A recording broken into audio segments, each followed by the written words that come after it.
In this video, I'll show you how to close a deal in Salesforce CRM step by step.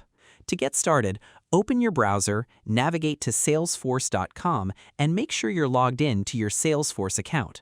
Once you're signed in, you'll have access to your sales records and opportunity management tools. Next, go to the Sales menu from the left side navigation bar and select Opportunities.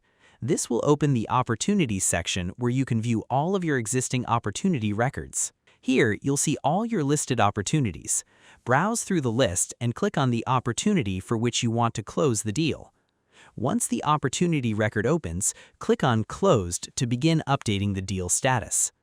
After that, select the Closed stage and choose either Closed Won if the deal was successful or Closed Lost if the deal was not completed. Finally, review the information and click Save to apply the changes and update the opportunity status. And that's how you can close a deal in Salesforce CRM.